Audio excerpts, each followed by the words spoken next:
Good day everyone, magandang araw sa ating lahat and welcome to our online lecture. And so today we will be concentrating on our discussion on the development of moral character. Again, this is Yum 039 and dito po tayo sa ating ethics course for today. Now, many of us when we watch movies, for example, we see a lot of stories and these stories have a lot of characters. Now, say for example, dito sa screen na nakikita nyo ngayon, you have the stories of Harry Potter, of Avenger, of Joker, of Queen Elsa sa Frozen. And stories become engaging with the help of the characters involved. And whenever we read books or watch movies as the narrative progresses, we understand why people behave the way they do, believe in the things they believe, and become who they become to be. Okay, who they come to be, understanding how our moral characters, okay, somehow works in a very comparable manner. Okay, cliche and redundant as it may sound, nagsisimula ito doon sa initial stages ng buhay po natin. And then when we talk about the development of moral character, unlike in character conceptualizations for a story, wherein the creators at least, okay, are able and are aware of the how influential they are in the character's outcome, the people around us, or perhaps ourselves, tayo mismo, we are oblivious of how these encounters, okay, that we have in our life actually shape our moral character. Okay, according to Narvaez and Gleason, early experiences plays a key role in the development of all body and brain systems. And so it is necessarily influential on our subsequent and moral functioning. So definitely yung experiences natin sa buhay natin, bata pa lang tayo. And when we talk about our um, yung tinatawag nga natin kanina na mga encounter sa buhay natin, whether it could be a just one-time encounter or perhaps these are people whom we grew up with, they are very much influential in the development of our moral character. Okay. Now, early experiences, as we may, if we are going to look at it, pertains to perinatal, postnatal, and childhood. Okay, so paano natin muna ito uunawain? So when we talk about the perinatal stage, this pertains to the period immediately before and after giving birth. Perhaps yung ninth month natin sa sinapupunan ng ating mga magulang. And depending on the definition, the perinatal stage might start at the 20th to 28th week of gestation and ends 1 to 4 weeks after birth. So that's the perinatal stage.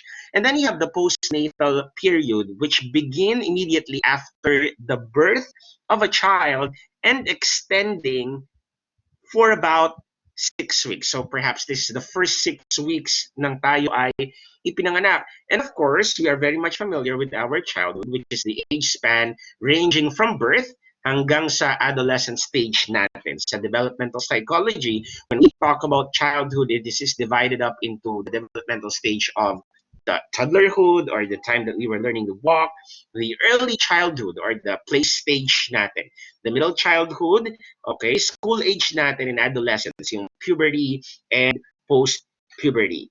Okay. Now, looking back in the time frame of our life, we realize how vulnerable and dependent we were, okay, to the people around us who may or may not know how much they impact they have on us. The way we see things, the way we view life is very much influenced by these people around us who perhaps they knowingly or unknowingly um, have a very great impact in our lives. That's the reason why growing up it's very important that our parents somehow choose the people na makakamingle natin, because definitely these people we have a very great impact on the way we see what is right and what is wrong, because again, trying to know ourselves better, our morals and values, how we react, how we respond, we could try to reminisce those people who took care of us, how they were able to treat us, the words they use, or even the experiences that we were able to share with them and how these experiences made such an impact on our lives even at the moment. During our early life, we have to understand we had no or not much control over the encounters or people we were exposed to. That is true, right? Kasi nung pinanganak naman tayo, we know nothing. Okay, we were powerless, we were helpless, apart from the help of our parents, apart from how they were able to raise us all up. And whenever we go outside, it is actually not voluntarily. Kung kailan sila lalabas, kailan natin sila nila tayo isasama, doon lang. And even the people na nakakasalimuhan natin is very much dependent on the people who were raising us up. Kung sino yung mga kasalimuhan natin, sino sa school tayo papasok and whatnot. However, now that we are in the adult stages of our life, we have to realize that we actually have the power to choose, okay, to change and to filter, okay, and make our decisions regarding the people and encounters we would want to what? Focus on, okay, and use for our own moral growth. And so, welcome to our discussion for today. This will be all about the development of our moral character. In our discussion, our topic today, we will be covering the following. We will look at the factors affecting the moral development. Also, we will look at the stages of moral development. We will also look at the morality of today's generation, keeping in mind these learning objectives. Of course, the first one, we will recall defining moments in our moral formation. Second one, we will look at and we will explain the relationship, okay? We will explain the relationship between individual acts and character. Number three, we will identify each stage of moral development. And lastly, we will reflect on one's personal moral character development. Again, our topic for today is all about the development of moral character. Now, moral character is formed by one's actions. Definitely, diba? When we speak of our moral character, it is actually formed by our action, even when we were in the sinapupunan of our parents up to the moment that we were born, toddlerhood, pag-grow up natin. And of course, it is very much influenced also by how we were raised to believe what is right and what is wrong. According to Mitchell, the habits, actions, and emotional responses of the person of good character all are united and directed towards the moral and the good. However, in order for us to be able to acquire good habits and values, we have to know the factors that influences the development of our moral character. And here we will look at several agencies in our value formation. Definitely the first one is our family. Pag pinag-usapan natin ang ating pamilya, definitely it plays a very crucial role in the formation of our moral character, whether they are our biological family or not. You have to understand that the family that one considers to have has a big impact on how we see right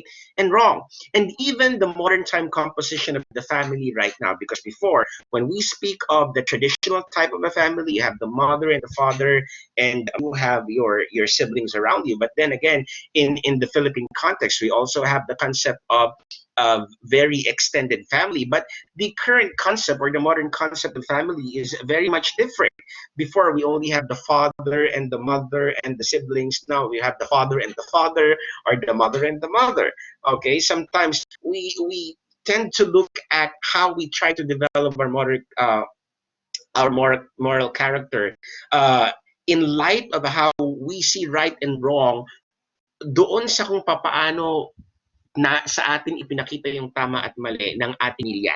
Okay? And even the modern concept of the family. Okay? Before, we have a female for a mother, a male for a father and their children. But now, definitely the composition of parents are varied. Okay? However, the adults who are deemed to be the parents of children are very much accountable for the moral development of their child and of their children. Definitely, ang families natin, they are affect development of our moral character. Kapag ang isang tao, halimbawa, ay lumaki sa isang pamilya na ipinakita sa kanya at may nakita, halimbawa, we don't really have a concept of what is right and wrong. That's why when we were kids, kapag may nakita ang parents natin of things that we do which aren't right, which are not really good, halimbawa, hinampas mo ng yantok ang iyong kapatid. Okay, so you will be called out by your parents and you'll say, of course, anak, you have to understand that what you did was wrong. So may instill sa isip natin na mali yun because that was instilled by our parents, by those in our family that what we did was wrong. However, the concept of what is right and wrong is definitely still dependent on what the family thinks of what is right and wrong. Say, for example, sa isang pamilya, kapag halimbawa, nakarinig nila ang kanilang anak na nagmura halimbawa, of course, I don't want to demean on anyone who say words like that. I don't, but let me just give this as an example. Halimbawa, may isang batang nagmura sa may isang bahay. Of course, kapag narinig yan ng magulang at ang sinabi ng magulang, wow, ang galing ng anak ko, marunong na siyang magmura at pinalakpakan ng batang yon, that child would even think that cursing, okay, or saying bad words is actually just right. So definitely how we were raised by our families and its idea of what is right and wrong will be transferred, okay, consciously or subconsciously doon sa atin bilang mga anak, and that will in turn help us in it. That is definitely a fostering factor in the development of our moral character. The second agency, the second factor affecting our moral development, of course, is our biological constitution. So when you speak of these biological factors, we speak of age, sex, and gender. It may also have an impact on the value formation. Say, um, that as one grows older, the moral character one has should also grow and improve. However, this is not always the case. One's progress in moral development is also hinged on several other factors. Say, for example, one's sex or gender would have more impact once it combines with the other factors that will shape one's moral character. Say, for example, ikaw ay mas tumitingin sa isang lalaki sa bahay ninyo para magsabi sa iyo kung anong tama at mali. So you only think of your father as the moral figure of the family and you would just listen to him. Okay? Depende rin yun sa how you were raised, at least by your family. And of course, the third agency that we need to focus on is our peer group. When we speak of this peer group, as we become exposed to more people, we are pressured to at least to belong or to be accepted. So we have our peers, our friends, our classmates. They are very much influential in our moral character. Don't tell me that you are not influenced by your friends around you. The fact that whenever you would go to for lunch, say for example, and even though you would not want to go to a particular place to eat because your friends would want to, then you are what obliged to just follow. So that's definitely already an influence in making decision. How much more in what we see as what is right and wrong. Now, parents and teenagers are to be aware that in the adolescent years, teens are drawn to spending more time with peers than their family. And the time, of course, when, say, for example, you guys, the times that you spent with your peers will expose you to other perspectives and practices, how your friends think of what is right and wrong. If they see that cutting classes is just fine, then definitely that will be influential to you. And sometimes you say to your parents,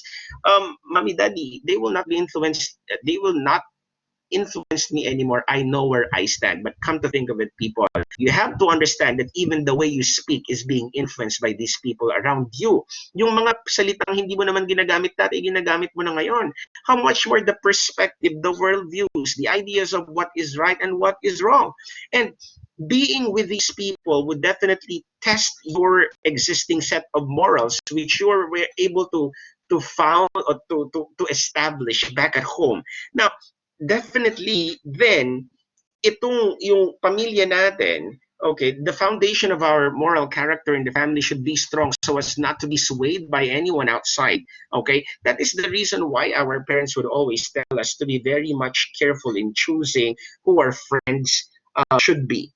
Okay. The next agency, the next factor affecting our moral development is our school. Now, you have to understand also that most of a person's life before adulthood is commonly spent in school, right? You spend most of your time in school, not with your parents, not with your siblings, but in school with your teachers, studying lessons and whatnot. Now, in this span of time, you are exposed to your teachers, to your classmates, to class lessons, and to your peers. And the school and its teachers could enhance the students' moral character if they know how and if they are intentional about it. And you have to understand, people, that teachers have a very big responsibility in making sure that you are able to get nourished in the right morals and conducts of life, right? Because you have to understand that you guys sometimes have your have teachers or professors at that, if I may,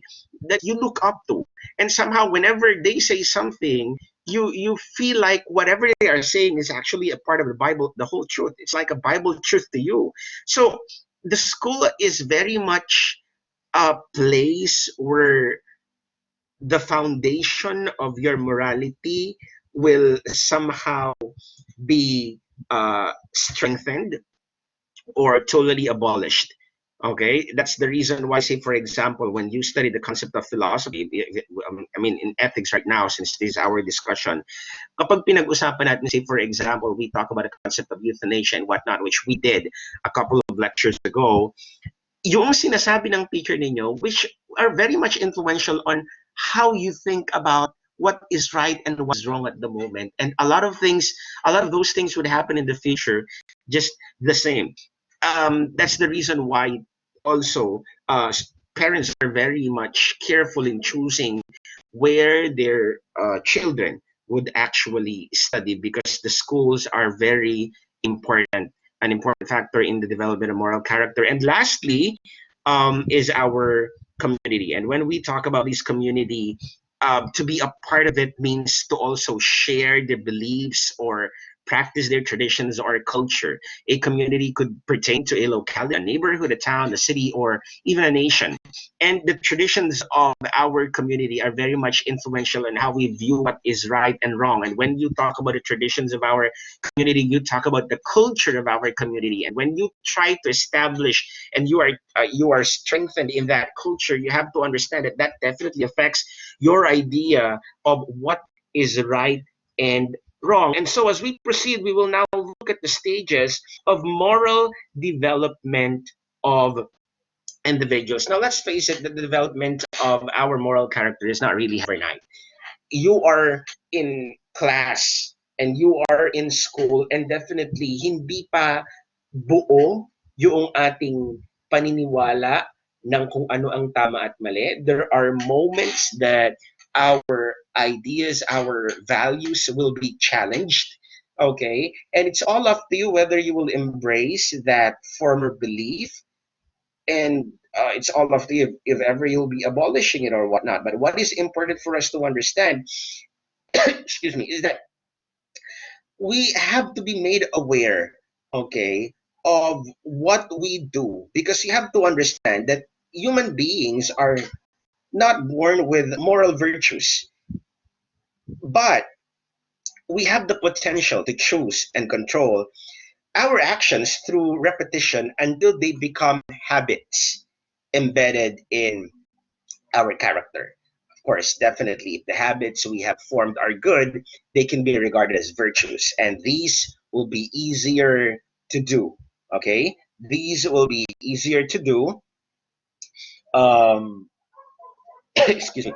Um, in whenever we are able to figure things out. Now, if you're going to look now at this next slide, you will see the stages of the development of moral character. So first comes the potential, and when we speak of this potential, you have to understand that the potential of establishing morality is always there para lahat sa atin. However, that potential needs a repetition of action. So you see here repeated actions, and then you have the third part, which is habit formation. Of course, it could not be considered um, something that you are if it's not. done regularly. That's what when you say that it is a habit. And of course, habit turns into a character. Now, for morality to be developed, it needs its building blocks. Building blocks, say, for example, love, hate, values, thoughts, feelings, emotions, obligations, virtues, and principles. These are the elements of morality, are in their own way as real as atoms and electrons. Now, in forming habits, an input is needed to be able to have a desired output. If I may rephrase that, okay? In forming good habits, a good input is needed to be able to have a good output. Meaning, if you saw love, okay, if your family saw love to you, then you will reap love and then you will saw love just the same. Okay, input could come from the various factors and exposures. Kapag ikaw ay laging pinapagalitan, baka lumaki ka rin galit. Okay, palagi. And definitely that's one thing that you have to consider. How you act, how you react, how you make decisions is definitely influenced, okay, by the building blocks of morality that we have experienced or did not experience in life. And so Lawrence Kohlberg had a research regarding our concept of what is right and wrong. Now, his research was a tedious one, but it was very simple and straightforward. Now, he asked his subjects of varied ages hypothetical dilemmas, okay, and their answers were noted and interpreted. Now, the most famous dilemma that Lawrence Kohlberg threw at his subjects was the case of the wife of Mr. Hines. Now, Mr. Hines' wife was dying from a particular type of cancer. The doctor said that there was a new drug that was discovered which could actually save his life. Now, the drug had been discovered by a local chemist, and Hines tried desperately to buy some.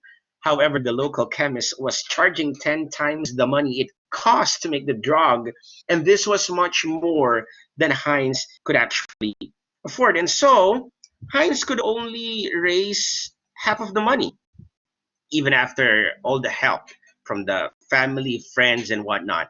So, what he did was to explain to the chemist that his wife was already dying, and Mr. Heinz asked if he could have the drug cheaper or perhaps pay the rest of the money later.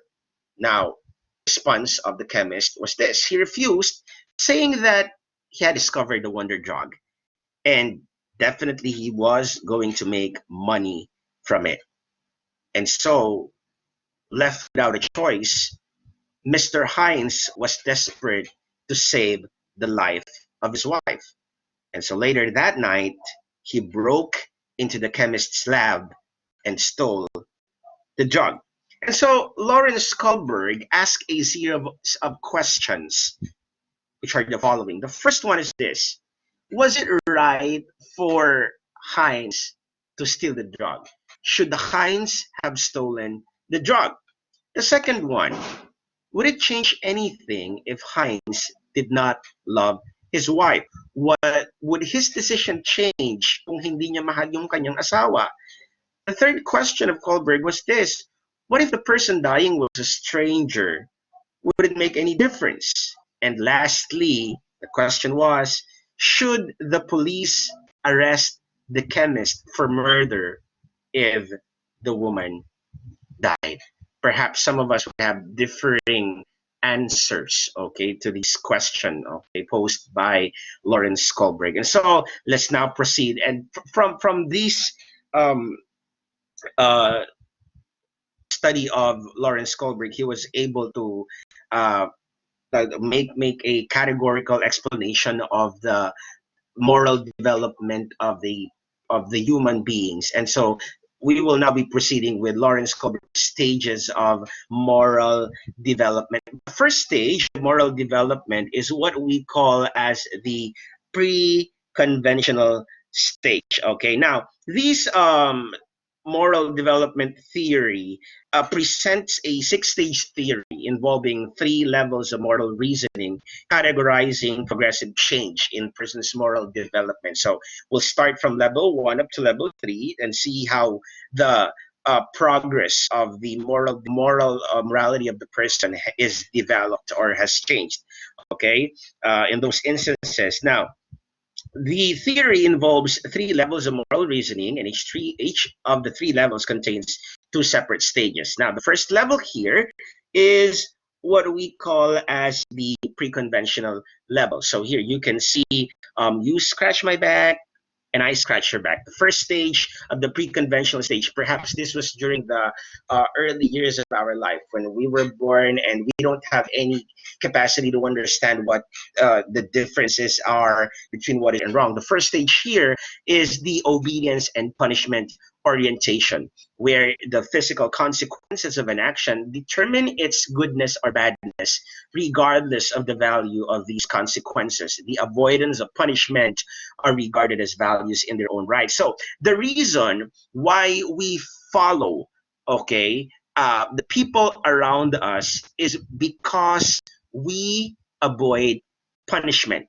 Okay, it's not because we know that it is right to do it, but we just do what we do because if we do not do it, we will be punished. Okay, so that's the reason why these stages called obedience and punishment orientation. Now, the second stage here in the pre-conventional level is the naively egotistical stage. Now, this is a very relativist orientation where right action is viewed as what satisfies one's own needs and occasionally the needs of others. Okay, so whatever is satisfying to you is what you do. Okay, so and of course you have to understand that your concept of what is right and wrong is what is satisfactory to you. So what is satisfactory to me might not be satisfactory to the other person. That is the reason why we call this stage as a relativist orientation stage. Okay, naively egotistical. And so we will now be proceeding with the second level, which we call as the conventional level. And here, the magic word or the keyword is conformity.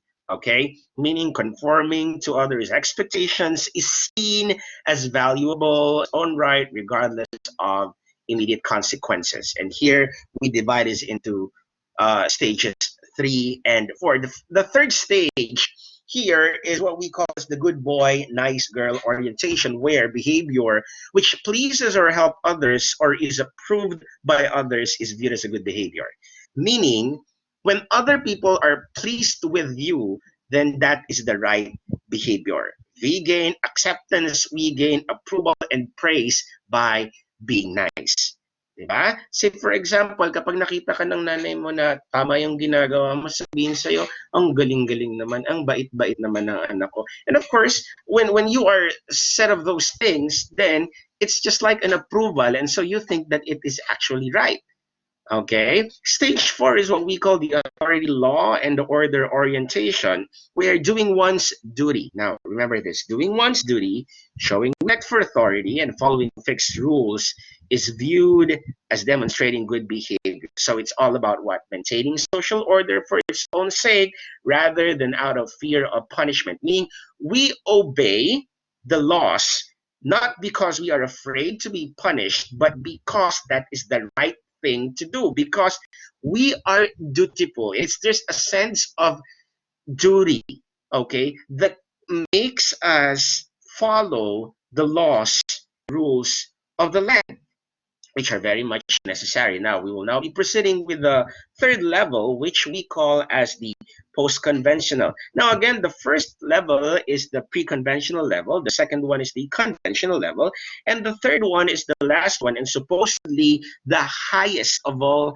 the levels, where we try to determine moral values and principles apart from groups holding them, meaning we talk about our own set of values and morals, which we know that are ours apart from what the community or the other people around us are actually holding. Now, this level is divided into two stages. So we have the fifth stage, which we call as the contractual legalistic orientation.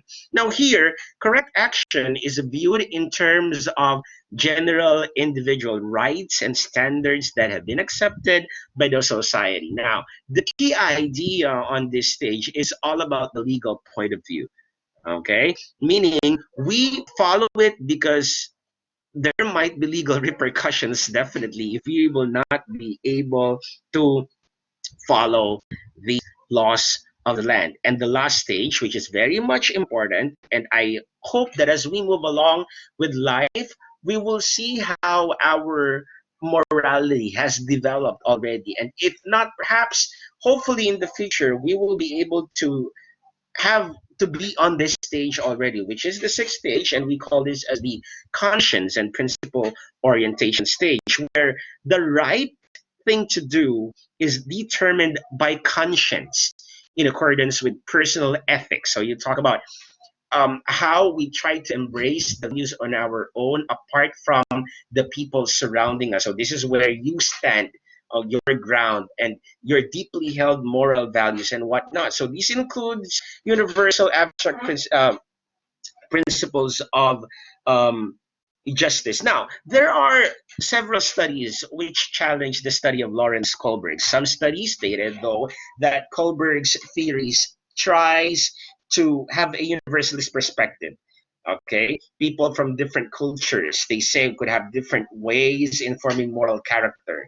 Others would say that they do not find dominance of the justice principle, which is found on the sixth stage, and moral development is unfortunately not necessarily congruent with age, which I would agree with. But definitely, perhaps when you talk about the last stage or the sixth stage of Lawrence Kohlberg's stages of moral development, I would agree that the sixth stage should be the stage where we should all be in, okay?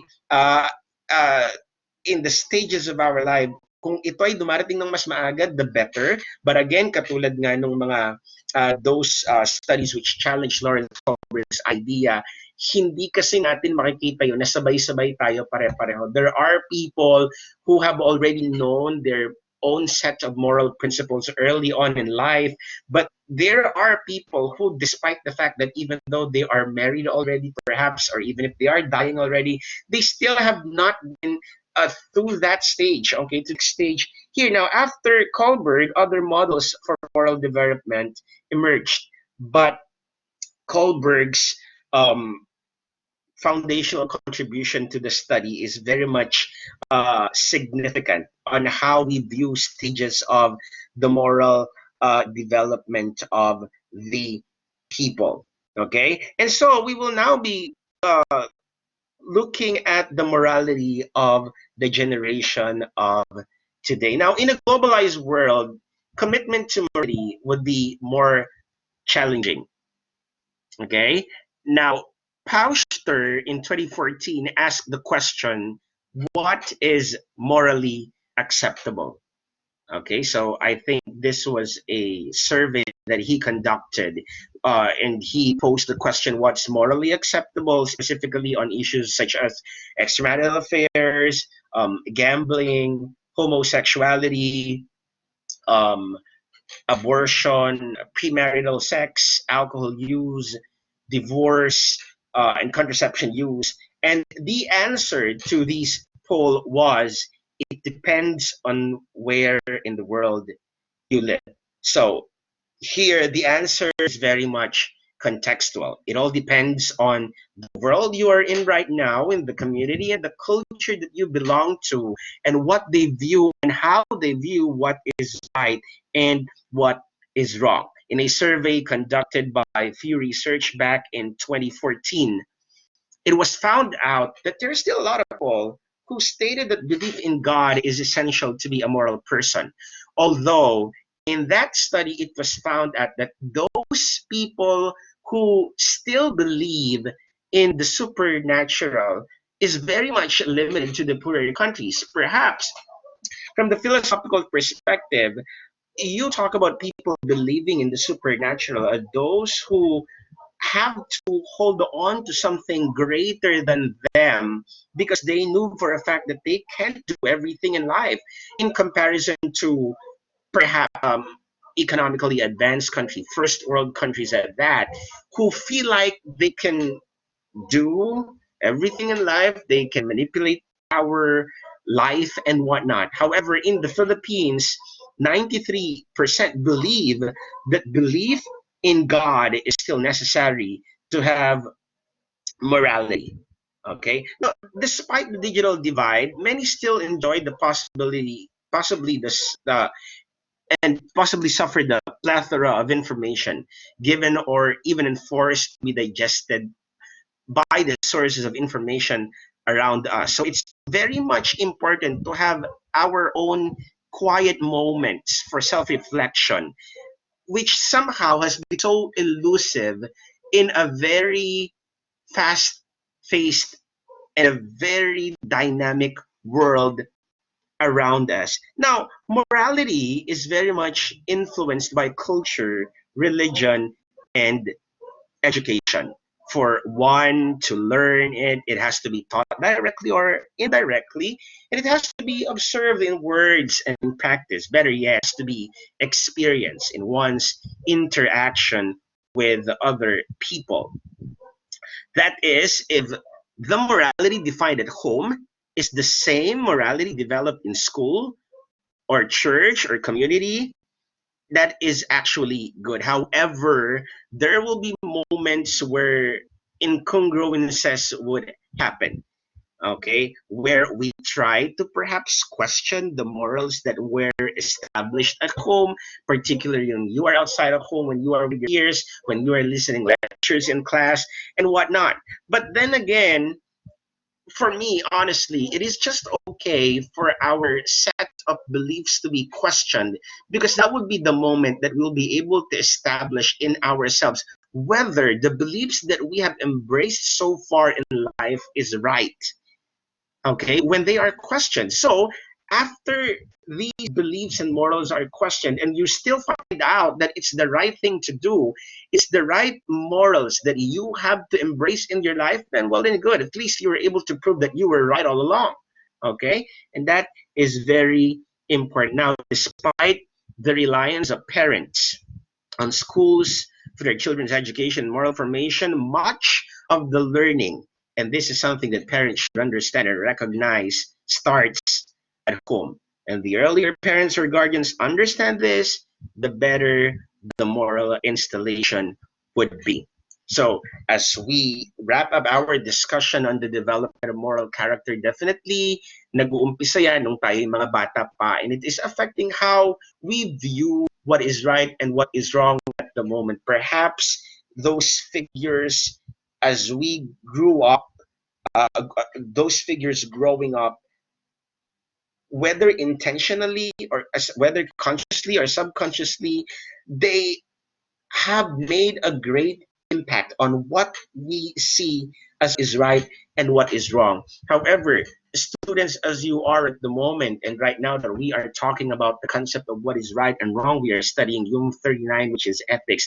This is the moment that you try to establish your own set of principles, apart from what your parents taught you, apart from what you learned from church or even from your friends or from your school, and you try to to make it a point to have your own belief system which you will be embracing and you will be passing on as you become parents perhaps in the future, for your children, okay, to follow as well. And that wraps up our discussion on the topic, the development of moral character. This is Sir E now signing off.